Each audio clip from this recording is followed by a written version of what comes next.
Assalamualaikum warahmatullahi wabarakatuh. Niki miki sing pundi, yang sini atau yang sini? Semua. Jatuhnya saya satu aja cukup.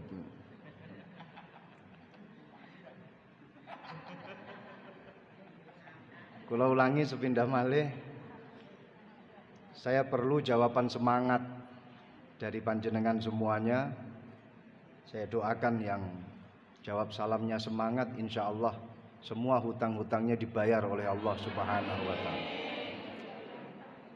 Saya doakan yang jawab salamnya semangat, insya Allah akan diberikan jodoh bagi mereka yang belum menemukan jodoh.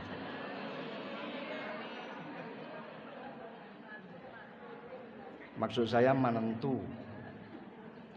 Bagi yang sampun punya jodoh, jawab salamnya masih semangat, insya Allah tambah istiqomah, keluarganya tambah sakinah, tambah mawaddah, tambah rahmah,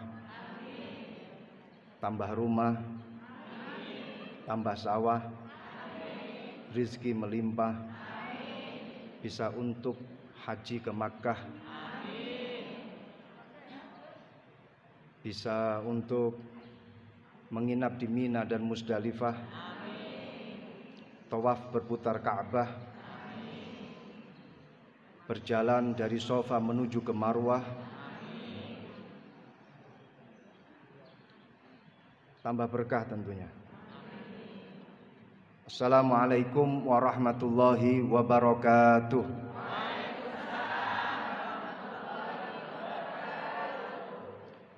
Bismillah, alhamdulillah, wabihi nasta'inu ala umurid dunya waddin. Allahumma salli wa sallim ala sayyidina wa maulana Muhammadin wa ala alihi wa sahbihi ajma'in. Allahumma syrah li sadri wa yassir li amri wahlul 'uqdatam min lisani yafqahu qawli, amma ba'du. Hadratal muhtaramin, ulama anal a'izza, para kiai, para alim ulama, para bunyai, para sesepuh, para bini sepuh ingkang kawula mulyakaken.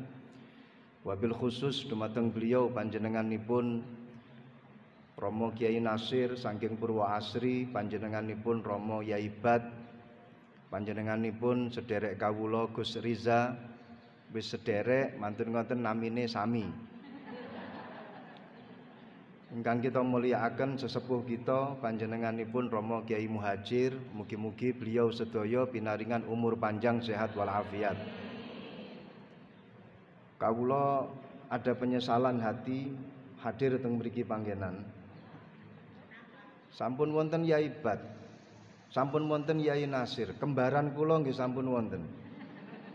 Terus hadir kula teng mriki panggenan itu tiada lain tahsilul hasil, yaitu menghasilkan sesuatu yang sudah hasil. Tahu begini, saya dari awal sudah hadir untuk ikut pengajian bersama panjenengan, mendengarkan untaian ilmu-ilmu dari beliau panjenenganipun Romo Kiai Bad, Romo Kiai Nasir, dan juga kiai-kiai yang lain. Kebetulan para rawuh, saya tadi pagi badhe mau berangkat, ada tamu dari Kebumen, ada tamu dari Cirebon. Sampai saya di WA sama tetangga saya, Bu Yuni hadir di sini. Bu Yuni pun di Bu Yuni, nggak ada. Ngoten. Ini dipun tunggu katanya, siap kula berangkat ngoten. Alhamdulillah, kula namung sekedhik kemawon, sedikit saja yang ingin saya sampaikan. Yang pertama, minal aidin wal faizin. Ngaturaken sedaya kalepatan, mohon maaf lahir dan batin. Taqabbalallahu minna wa minkum, taqabbal ya karim. Insyaallah acara kita pada pagi hari ini, di hari yang penuh dengan keberkahan, di bulan yang penuh dengan keberkahan, ini menjadikan pertanda rahmah akan turun dan kita semuanya akan mendapatkan rahmat dari Allah Subhanahu wa ta'ala. Panjenengan mengatakan amin itu kira-kira alasannya tahu enggak? Hubungan antara majelis kita pada pagi hari ini dengan turunnya rahmatnya Allah. Ala la tangzilur rahmah fi qaumin fihi qati'ur rahim. Ala inna tayyibata al-baldah bisababi wujudi wasilir rahim. Harus kita ingat bahwa rahmatnya Allah tidak akan pernah turun kepada satu kaum, kepada satu masyarakat, dalam satu tempat yang mana di dalamnya masih ditemukan orang-orang yang memutus hubungan silaturahim. Sak setono gedong ada satu saja orang yang memutus hubungan silaturahim, rahmatnya Allah tidak akan turun di dalamnya. Satu desa ada satu orang yang memutus hubungan silaturahim, rahmatnya Allah tidak akan turun. Ala inna tayyibatal baldah bisababi wujudi wasilir rahim. Dan harus kita ingat bahwa rahmatnya Allah itu akan turun pada satu kaum di mana di dalamnya itu ditemukan orang-orang yang menyambung hubungan silaturahim. Panjenengan hadir di tempat ini, berangkat dari awal dari rumah sampai di tempat ini, sampun niat silaturahim napa dereng? Sampun? Insyaallah. Lek pas pengajian ditakoni mesti jawabannya api-api. Panjenengan hadir teng mriki panggenan sampun niat silaturahim nggih? Sampun dipun paringi ngertos kalih Kyai Nasir? Sampun dipun paringi ngertos kalih Kyai Ibad? Pengajiane sampun? Alhamdulillah sampun. Berarti kula mboten usah kata-kata. Jenengan hadir teng mriki panggenan niat silaturahim leres? Atau niat krana kudunge anyar? Atau krana niat seragame anyar? Lawas niki. Para rawuh, ampun sampai di masa pandemi saat ini kita melakukan satu kerusakan. Ampun sampai di masa pandemi saat ini kita melakukan sesuatu yang mendurhakai Allah Subhanahu wa taala. Melenceng saking syariate Kanjeng Nabi Muhammad sallallahu alaihi wasallam. Krana napa? Innal halkah kullal halkah an ta'mala su'an fi zamanil waba. Dawuhipun Kanjeng Nabi, kerusakan yang betul-betul rusak, bobrok. Napa Kanjeng Nabi? An ta'mala su'an fi zamanil waba.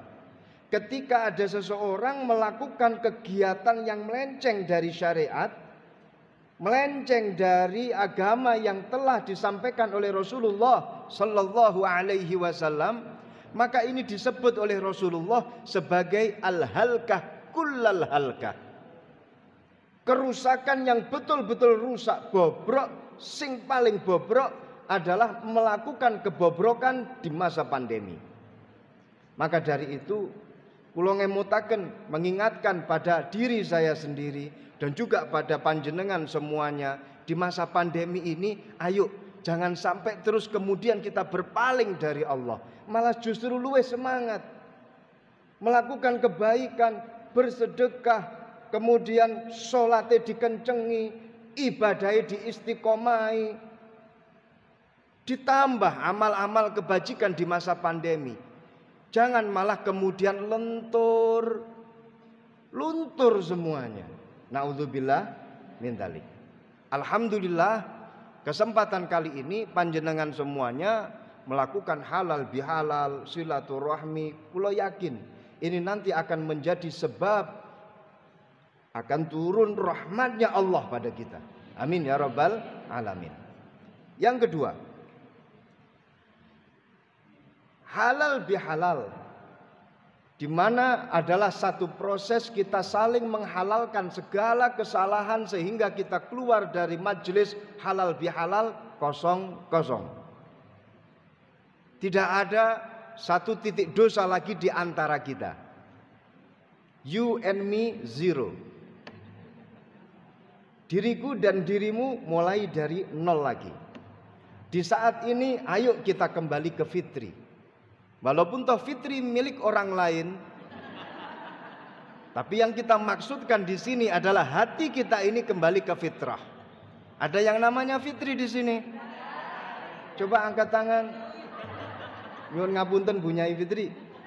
Maksud saya boten berarti kula harus kembali ke panjenengan, tapi di mana kita semuanya hati kita kembali ke fitrah sehingga antara dirimu dan diriku kita kembali ke nol. Sama seperti SPBU, mulai dari nol ya. Ini sebuah fitrah di mana kita saling memaafkan. Ini menjadi satu pertanda bahwasanya kita harus sadar lek wong kuwi mesti pernah gawe salah. Karena memang al insanu mahalul khata' wan nisyan. Karena memang manusia itu adalah tempatnya salah dan lupa. Muncaan orang jebe. Manusia itu adalah tempatnya luput, tempatnya salah, tempatnya khilaf. Tidak akan ada manusia itu yang keluar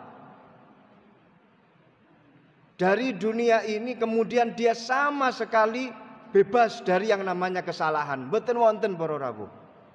Hanya ada nabi dan rasul yang selamat dari kesalahan. Beliau-beliau memiliki sifat maksum. Lek awake dhewe menungso biasa, pasti kita punya salah, pasti kita pernah lupa. Mahalul khata' wan nisyan. Walaupun toh Allah memberikan banyak keistimewaan untuk manusia.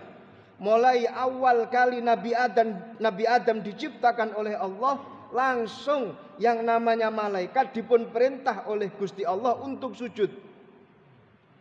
Untuk menghormati Nabi Adam.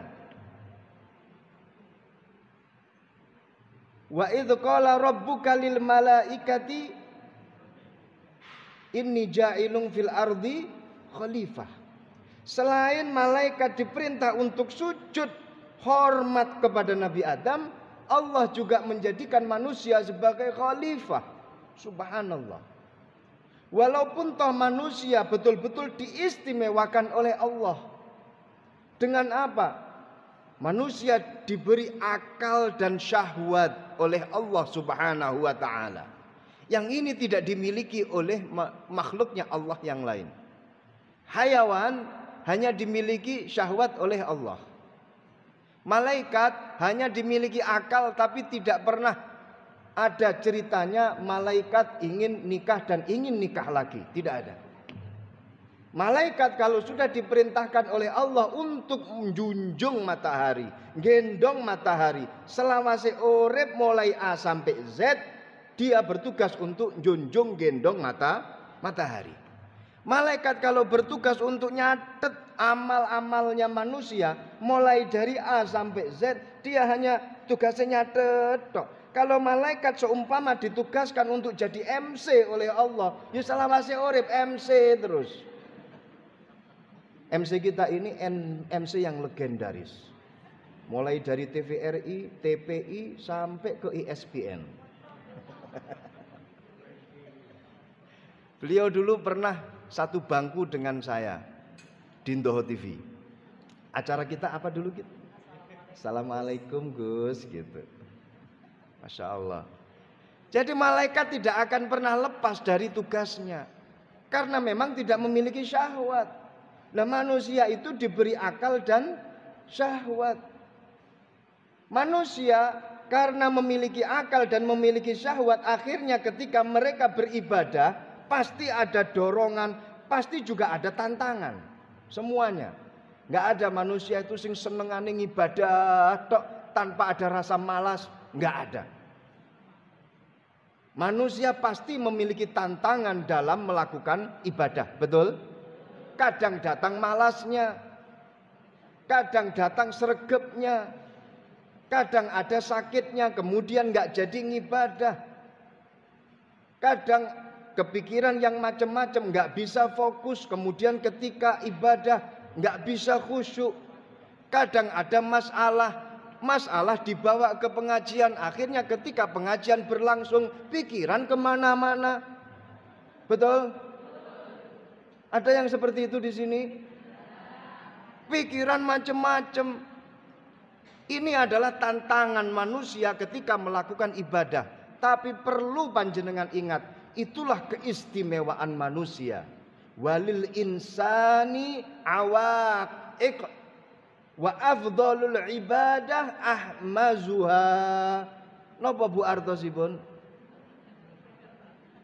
Ketika seseorang memiliki akal dan memiliki syahwat, dia memiliki tantangan dalam melakukan ibadah, maka perlu panjenengan ingat, afdhalul ibadah ahmazuha. Ibadah yang paling afdal, yang paling mulia, itu adalah ibadah yang paling berat. Ibadah yang paling berat. Di sini Rasulullah tidak mengatakan afdhalul ibadah i'tikaf. Mboten. Afdhalul ibadah salat rawatib, afdhalul ibadah ngrungokne pengajian. Mboten. Tapi di sini Rasulullah menyampaikan afdhalul ibadah ahmazuha. Ibadah yang paling utama itu adalah ibadah yang di mana panjenengan merasa berat untuk melakukannya. Jadi ini adalah satu motivasi untuk kita semuanya. Ketika kita akan melakukan ibadah, ada di dalam hati kita gangguan untuk tidak melakukannya. Sehingga kita ketika melakukan ibadah itu merasa berat. Sesungguhnya berat yang kalian rasakan ini menyimpan makna pahala bagi ibadah yang panjenengan lakukan. Jadi sak males-malese wong nglakoni ibadah niku semestinya dia mendapatkan bonus tambahan pahala. Paksa. Semakin berat kita memaksanya, semakin tambah pahala kita. Ini loh keistimewaannya manusia. Kenapa kita diberi oleh Allah akal dan syahwat? Karena ketika kita melakukan ibadah, semakin besar tantangan, semakin besar pahala yang diberikan oleh Allah Subhanahu wa taala. Pun sampun nggih? Sampun apa dereng? MC pripun? Monitor dereng? Yang ketiga, kenapa manusia selalu ada tantangan, selalu ada godaan ketika akan melakukan sesuatu ono wae masalah. Kenapa manusia selalu ada masalah? Karena memang awal wujud manusia yang kita diwujudkan oleh Allah, kita diwujudkan oleh Allah menjadi anak turunnya Nabi Adam, dan Nabi Adam oleh Allah dijadikan dari minatin, yaitu dari tanah liat. Dawuhipun Allah Subhanahu wa taala, idz qala rabbuka lil malaikati inni khaliqum basyaram minatin. Wahai malaikat, aku menciptakan manusia itu terbuat dari tanah liat.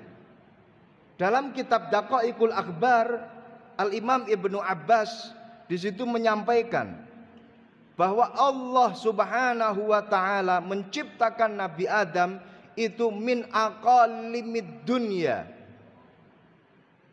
Nabi Adam itu adalah kolektif atau wujud kolektif daripada tanah liat dari berbagai macam penjuru dunia.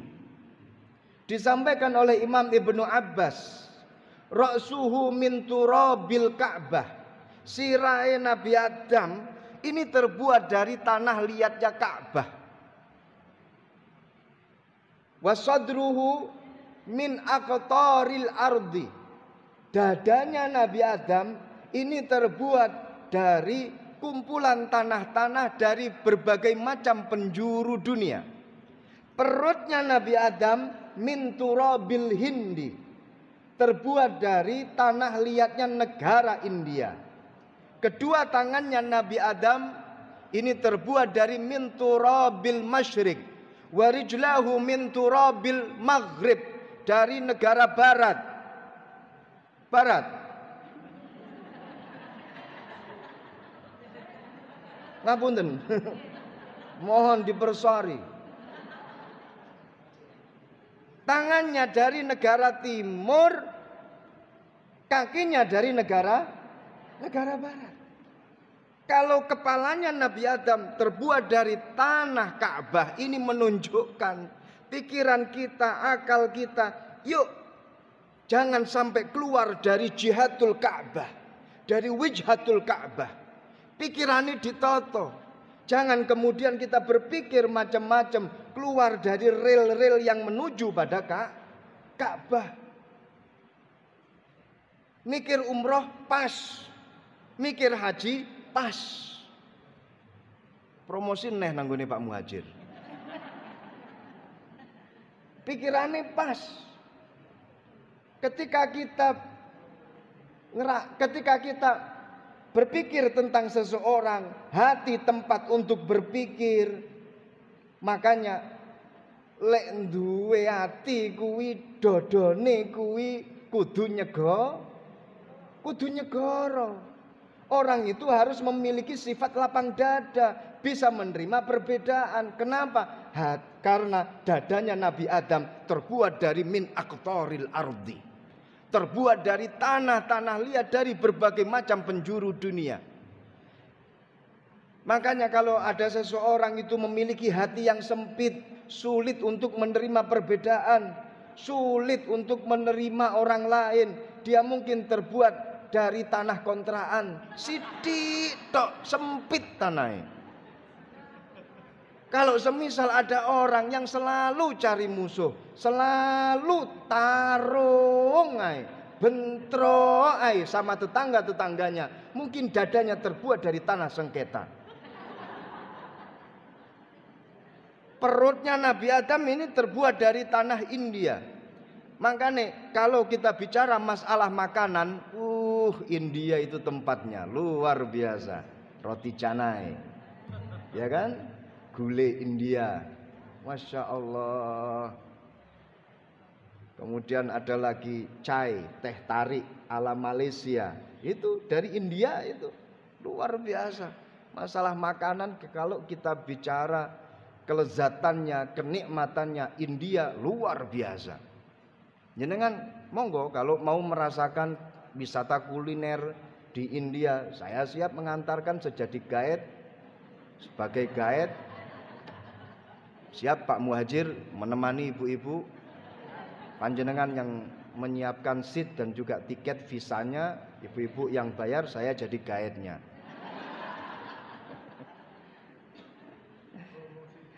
Promosi maneh. Dados ngaten. Karena tanah ini adalah embrio daripada penciptaan Nabi Adam, karena tanah itu memiliki banyak karakter. Makanya dipun dawuhaken kali Kanjeng Nabi Muhammad sallallahu alaihi wasallam, ingkang artosipun manusia itu ada yang putih, ada yang hitam, ada yang kuning, ada yang merah. Karena memang warnanya tanah itu macam-macam. Mungkin di antara panjenengan ono sing putih, itu mungkin terbuat dari tanah Atlanta. Ada juga yang kuning, itu mungkin terbuat dari tanah padang pasir di Timur Tengah. Ada juga mungkin yang merah, itu mungkin terbuat dari tanah yang ada di Persia. Ada yang warnanya itu gelap, hitam, legam, itu mungkin terbuat dari tanah lumpur lapindo. Jadi memang karena warna tanah itu macam-macam, akhirnya kita warnanya pun juga macam-macam. Jangan kemudian kalian menyalahkan kenapa Allah menjadikan aku semacam ini. Jangan, karena nenek moyang kita itu terbuat dari berbagai macam tanah, yang mana warna tanah itu pun juga macam-macam. Sudahlah, nggak usah terus kemudian repot-repot untuk pakai pemutih dan lain sebagainya. Peeling, terus apalagi itu facial. Saya akan kasih resep. Resep ini mungkin akan melunturkan daki-daki yang ada di tubuh, di kulit panjenengan. Ngeten. Panjenengan pernah mendengar ada puasa Ayyamul Bid? Apa niku? Ya, gitu. Puasa 3 hari di tengah bulan. 13, 14, 15. Panjenengan tahu sejarah daripada Ayyamul Bid itu bagaimana? Tidak, saya kasih tahu. Semoga panjenengan punya tempenya. Apa itu? Awal syariat daripada Ayyamul Bid, awal daripada perintah untuk melaksanakan puasa, yang kemudian puasa itu dikatakan sebagai puasa hari-hari putih, itu adalah dari Nabi Adam alaihi salam. Nabi Adam ketika diturunkan oleh Allah dari surga menuju ke bumi, di surga itu nikmat, angin semilir, hawanya adem. Masuklah Nabi Adam ke bumi, kena sinar matahari, kena cuaca bumi, sehingga kulitnya Nabi Adam berubah menjadi hitam. Malaikat Jibril datang, "Ya Adam, kenapa kulitmu kok melepuh? Kenapa kulitmu kok menjadi hitam seperti itu? Dulu kamu bening, sekarang kamu kok kusem seperti itu?" Dijawab oleh Adam, "Di sini panas wahai Jibril, enggak sesejuk ketika aku di surga." Oh, kata malaikat Jibril, "Tak kasih tahu resepnya." Apa itu wahai Jibril? Puasa kamu 3 hari di tengah-tengah bulan, 13, 14, 15, kamu telaten istiqomah puasa di hari-hari itu, maka niscaya kulitmu akan menjadi bening lagi. Nabi Adam akhirnya berpuasa 3 hari setiap bulan, dan itu menjadi syariatnya Nabi Adam. Lama kelamaan Nabi Adam kulitnya berubah menjadi bening. Maka dari itu sing pingin bening, yang kusem dan pingin kembali glowing, hendaklah mereka berpuasa 3 hari setiap 1 bulan yang dinamakan dengan Ayyamul Bid. Setelah Nabi Adam kulitnya menjadi bersih, akhirnya Nabi Adam siap untuk bertemu dengan Siti Hawa.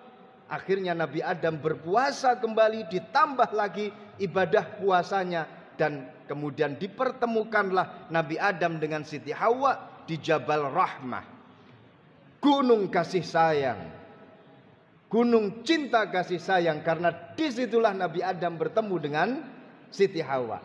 Makanya ini menjadi satu pertanda, barang siapa yang ingin bertemu dengan jodohnya, maka bersiap-siaplah, berdandanlah, openono awakmu, setelah itu bertirakatlah untuk bertemu dengan jodohmu. Saya selalu menyampaikan seperti ini kepada mereka yang sulit mencari jodoh. Mbok menawa kamu kurang tirakat. Kenapa? Nabi Adam akan ketemu dengan jodohnya, Siti Hawa, puasa terlebih dahulu. Awake didandani. Lah iki kamu sulit untuk mencari jodoh, tapi kamu enggak pernah tirakat. Emang cinta bisa dibayar dengan gandengnya wajah? Enggak. Emang cinta bisa dibayar dengan manisnya tutur kata? Enggak cukup. Tapi cinta butuh pengorbanan. Shallu ala Muhammad. Sampun apa dereng? Pun nggih? Pun. Terakhir, kita diciptakan oleh Allah menjadi anak turunnya Nabi Adam.